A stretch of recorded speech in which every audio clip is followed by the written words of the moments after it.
The Governor and the Students, an unedited, unrehearsed dialogue between Governor Ronald Reagan and California students.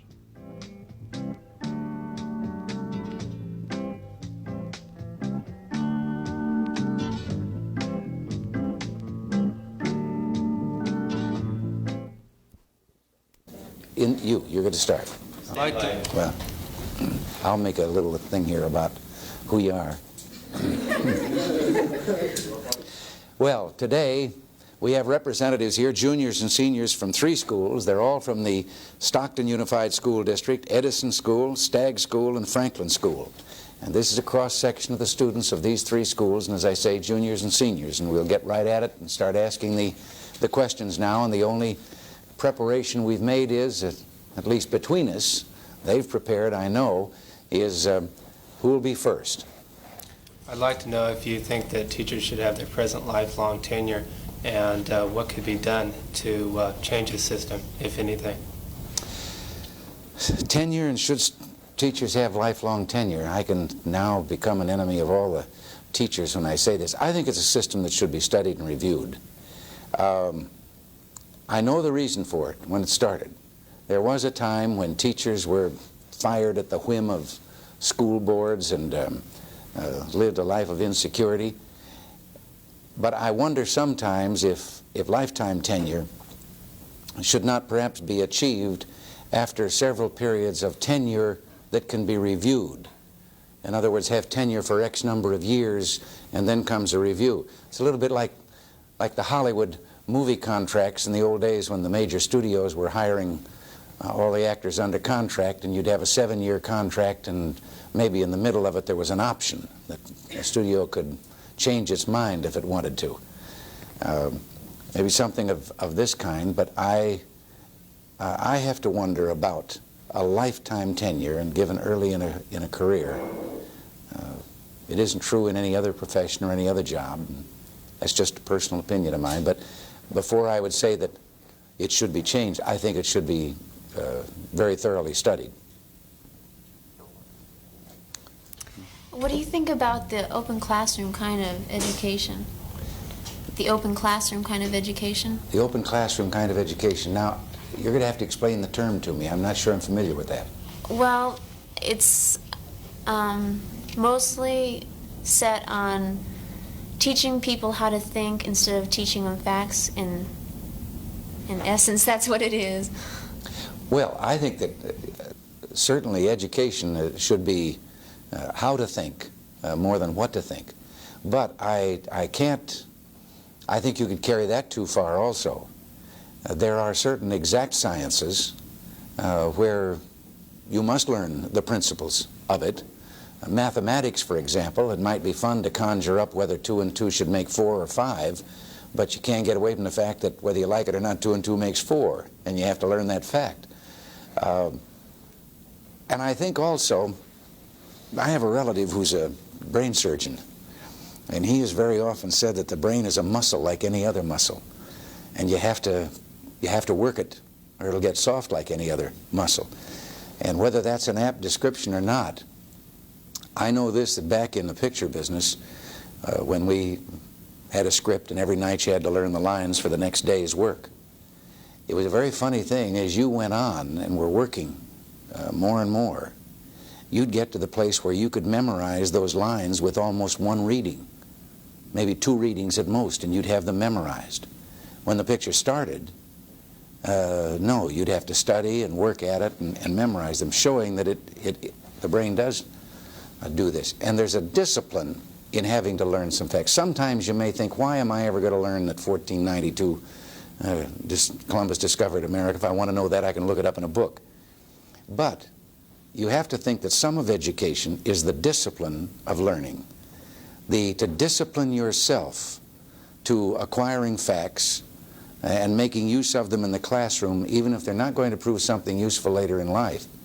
That then later in life, when you're sitting there in front of some matter that goes with your work or your career, and you have to assimilate and use those facts, you have disciplined yourself to being able to do that. So I think there's a happy medium there. But I'll go along any time that you ought to be taught how to think.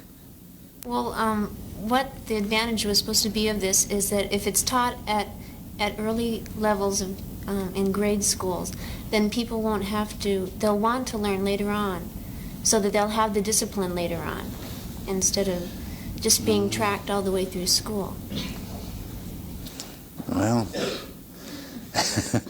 maybe, I don't know. Sometimes you know, the other day I heard a scholar, a professor, talking, and he was remarking, he'd had a debate with some other professors, and they were in disagreement, and his position was that, and it is true, that in the last 25 years, man has accumulated more new knowledge than we have accumulated in the entire history of mankind up until 25 years ago. There is that much more new knowledge for you to assimilate. And he pointed out that all of this has taken place as the result of people who were educated in a system that now so many are trying to change. And he said it must have worked pretty well if we could accumulate all that knowledge in these 25 years on the basis of that system of learning, and maybe we'd better think twice before we just throw it out entirely. But I don't think anyone really wants to throw it out entirely. I think there is a happy medium, probably. Someone else? Changing the subject entirely, I'd like to know how you think that Proposition 1, if it should have passed, would have benefited the California residents? How do I think Proposition 1 would have benefited the California resident? Well, I happen to believe in it very much. I think that it would have benefited them, number one, in that it would have given the citizen a control over the ability of government to confiscate his earnings beyond a certain percentage of those earnings.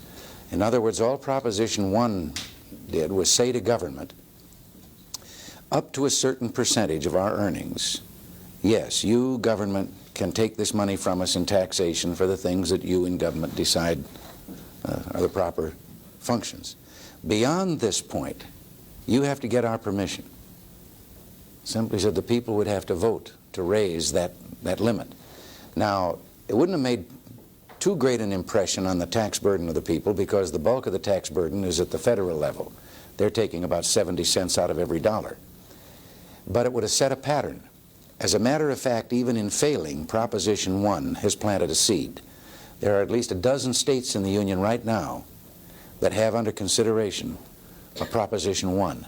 They got the idea from us, and several of them are having constitutional conventions. Instead of doing our system of voting by the people, they'll put it into their constitution at the convention if they decide to do that. The hope was that the idea would spread to the federal level, where instead of going deeper in debt every year, the federal government would perhaps follow the same trend. But the thing is, today, I don't care what your family status is, any one of you, or your family's income, you have to recognize that the biggest expense your family has is government. It costs more for government than it does for food, shelter, and clothing for the entire family. And that's too much. Government today, federal, state, and local, is taking about 45 cents out of every dollar earned in America. And I found, too, that while I was looking into it, it was really complicated, you know, and I was wondering if maybe you thought that had a lot to do with the bill being defeated, because it was... Oh, the complication made it possible for the opposition to get away with some rather dishonest statements about it. But if anyone would look at even the simplest law, when it's put into the legal language to be a law, and I've often wondered now and regretted that in the campaign I didn't dig out just some of the simple bills that come to my desk to be signed and read a few of them to the people on television and let them hear how complex a law is, and then find that with one sentence you could explain what that law does. And this was the truth with Proposition 1. I could explain very easily what it did, but the opposition kept pointing to this complex legal language that has now become so much a part of our lawmaking process. Maybe we need less lawyers in government than we presently have. What do you think about the Daniel Ellsberg case and about the governments having secrets? Well, I am not one who's sympathetic to Daniel Ellsberg. And yet at the same time, I am one who does not want government in a position where it can violate the private rights of people that we fought a revolution for in 1776. But you must remember that Daniel Ellsberg took papers that were not his to take from the government, that were classified secret, and then made them available to the press and so forth. They were papers that had to do with the Johnson administration and when McNamara was Secretary of Defense. But they were embarrassing to this country in the eyes of other foreign governments that we have to deal with. He shouldn't, I don't think, should have done it. The mistrial was declared on the basis of some of the government's efforts, and maybe ill-advised efforts. But I think also that we ought to keep in mind that government intelligence revealed that the full Pentagon papers, not the papers printed in the newspapers, but the full papers had also been made available to the Russian embassy, the Soviet embassy.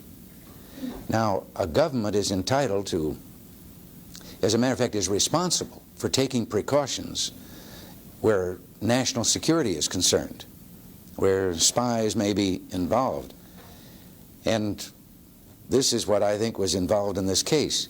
Now, this administration in Washington is getting a great deal of blame because they point to wiretappings that have been done in the interest of national security. Now, all of these wiretappings, the law covers this, that they can legally be done upon presentation to a judge of the reason. In other words, you make just like you get a search warrant, you have to prove to a judge that you got a pretty good reason for breaking into that home. This administration has averaged 108 such wiretappings a year. The Johnson administration averaged 172. The Kennedy administration averaged 194. And back when the Cold War was really steaming and we and the Russians were worrying about whether we were going to have trouble or not, in the Harry Truman administration there were 419 a year. So it gives you an indication that every president has been faced with this problem where national security is concerned. The thing we just have to be on guard against is that no administration under the pretense of national security starts violating the rights of the private citizen without excuse, just spying on people for the sake of spying. Back there, and then I'll come down here. I wanted to ask you what progress we've made with the smoking on campus bill. With the smoking on campus bill? What do you think about it? Do you think it's a good idea? Well, I personally, no, I don't. First of all, you know, we have a law that sets the smoking limit at 18. And that law has not been changed. And the greatest proportion of your students in high school are not yet 18. But the other thing is, I'm reluctant to think of the taxpayers being put to the expense of providing and maintaining a place for people that just want a cigarette and can't wait till school's out. Yes, on this gas rationing, you said that you were calling it marketing, when in essence it's just about the same thing. Why? No, rationing, and we lived through this in World War II. And if you've ever had it, you get a little book of coupons, like green stamps, and you go into the oil station, and let's say each stamp is good for 5 gallons, and if you're going to get 10 gallons, you tear off 2 stamps, and that's all you can get. And if you empty your book of coupons, no more gas until the next month comes around and you get your next month's supply of coupons. Now this is rationing. In other words, the government tells you you can have X number of gallons a week or a month. And the system that we're proposing, if the counties ask for it, and one already has, on an emergency basis to stop these long lines at the gas stations that are blocking traffic and everybody being inconvenienced and waiting an hour and a half in line, simply divides the people up and says, no, we're not telling you how much gas you can have. There's only so much available in the oil station. But we are saying to you that you're going to divide up, and half the people are going to buy their gas in one day and half the people the next. The least it can do is shorten the lines by halfway, but we think that we're hoping it'll cool this panic buying, because that's all it is. There is no need for these lines at the gas stations. We didn't have the lines until 3 weeks ago. Well, we have the same amount of gas now that we had 3 weeks ago. And people were getting along all right. All of us have to save some. We can't use all that we used to use. There isn't that much. But California is getting about 80% of as much gas as we always used to get. And that means that everybody's only got to save about 1 mile out of 5.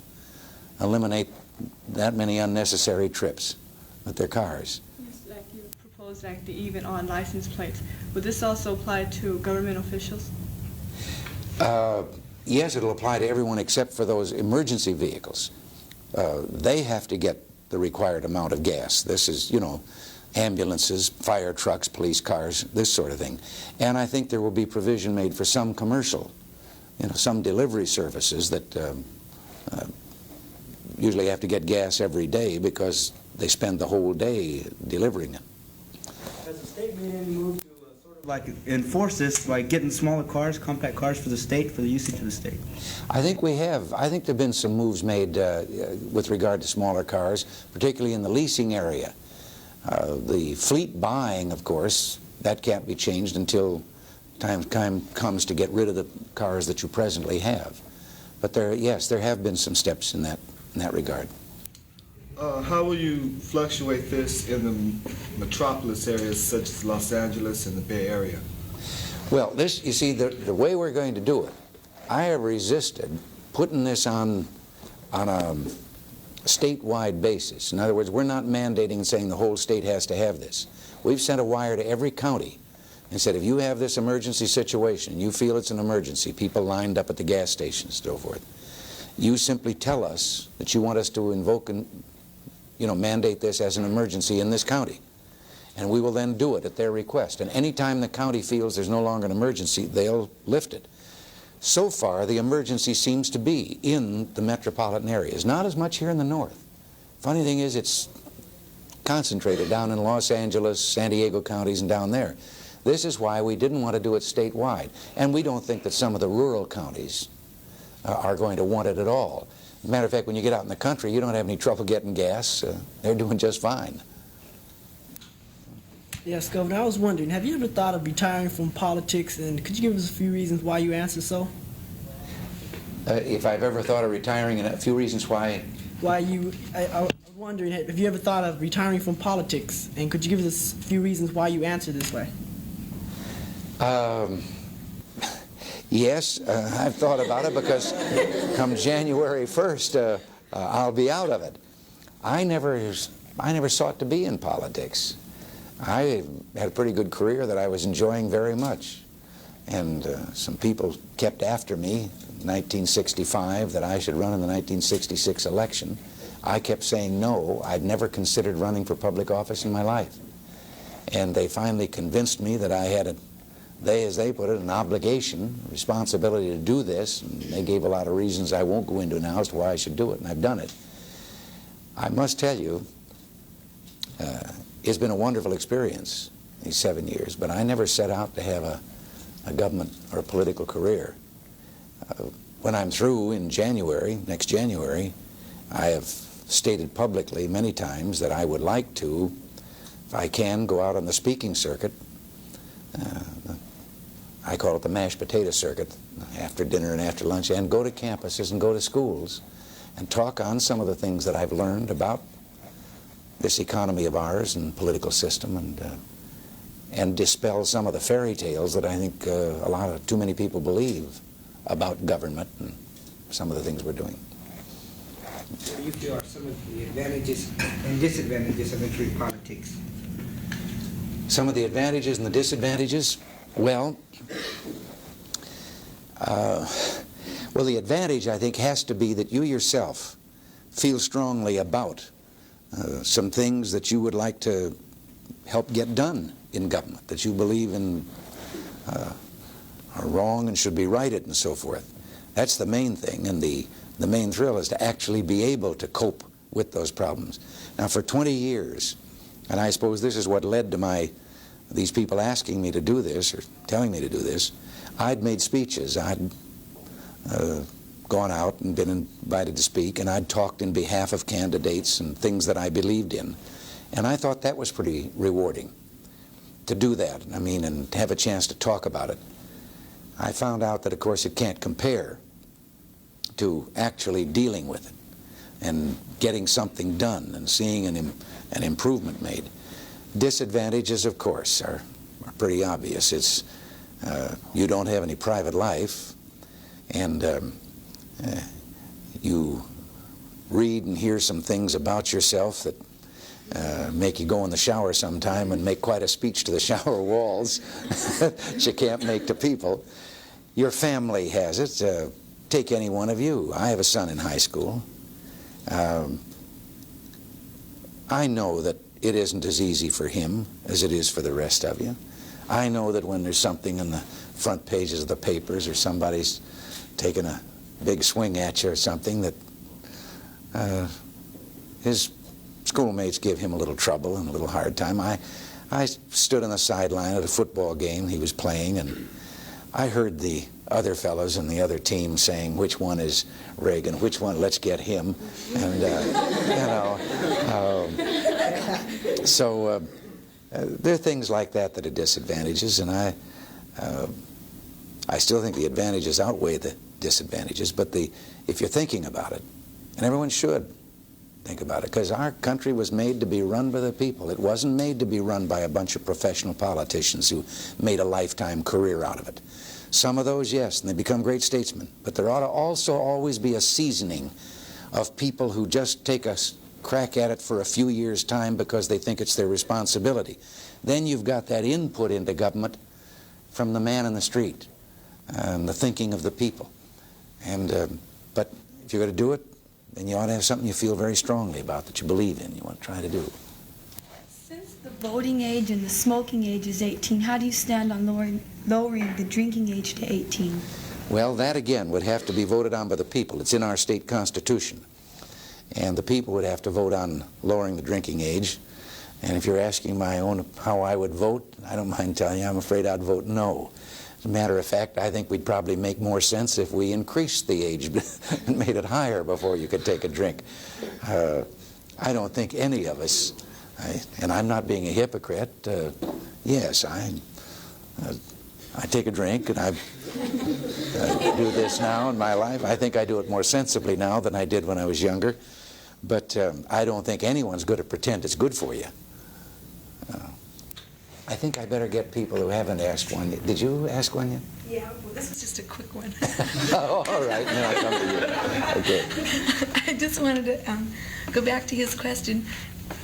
In essence, are you saying that you're not seeking the presidential election? I mean, I was just... Press in the back of the room, they're ready to write right now.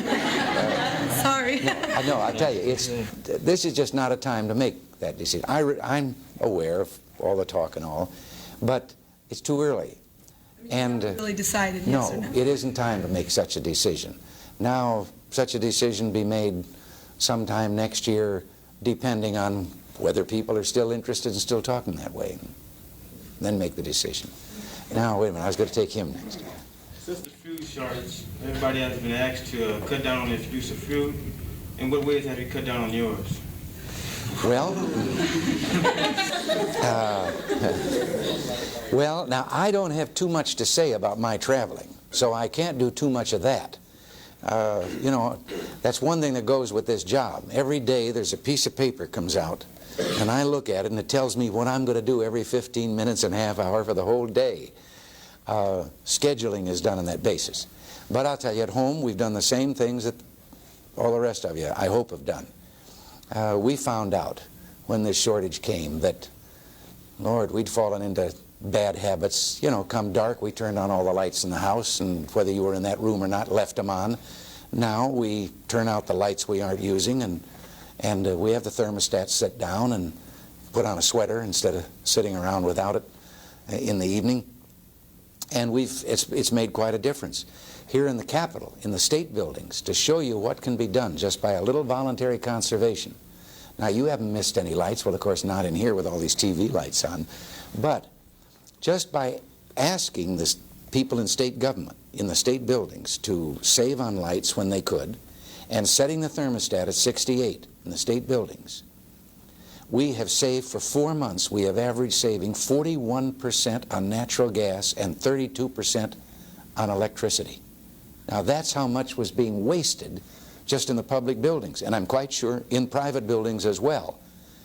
And it makes you wonder, with the taxpayers in mind, why we didn't do this a long time ago without waiting for the energy crisis. Did I ever get back to you? I did. Now, wait a minute, I was going to, that young lady, and then I'll come to you. I was wondering, what do you feel of women's places in politics? Where I think women's place is in politics? What's your opinion on, where women stand in politics? Oh, listen, we need you certainly as much as we need any men. You know that. And I think there has been an opening up of that. They tell me I only have 1 minute to go. We'll catch you in the next half here. Let me just finish. Yes, not only in elective office, but in appointive positions. And we have done a great deal of that in our administration in appointing them. You belong. I think sometimes we might have trouble following your logic, but you always seem to wind up at the right spot when you've finished. So, well, that ends our time here with our 3 high schools, Stag, Franklin, and Edison. The Governor and the Students, created and produced by Joe Holmes, a JRH and Associates production in cooperation with the California Department of Education. This program funded by a grant from the Institute for Contemporary Studies.